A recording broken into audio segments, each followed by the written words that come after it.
In today's Climate Matters, we talked yesterday about the anxiety that younger generations have about the climate. However, there are reasons to be hopeful. Storm Tracker 4 meteorologist Daniel McFarland joins us live with more on this subject. Daniel.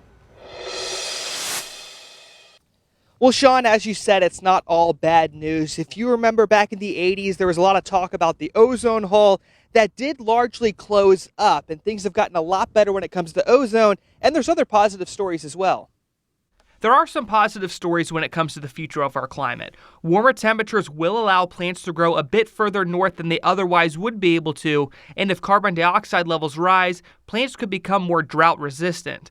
People are becoming more aware of problems with emissions and are doing things to better take care of the environment around them. I've become a little more hopeful because more and more things are happening with regard to solutions for climate change. Things are accelerating. It's been estimated that by 2025 we may reach our peak greenhouse gas emissions, and by 2030 we may reach our peak global usage of fossil fuels. This is what we call the decisive decade. This is the decade, according to the United Nations, where we have a window of opportunity to make changes to both mitigate the negative effects of climate change and adapt to those effects. We saw what the world would be like with less emissions back during the beginning of the 2020 pandemic, and it took a couple months for the greenhouse gases over cities to quickly clear out since everything had been shut down.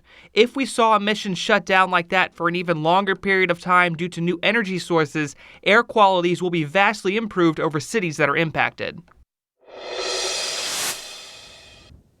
From the west side, Daniel McFarland, News 4 Tucson. Back to you. All right, Dan.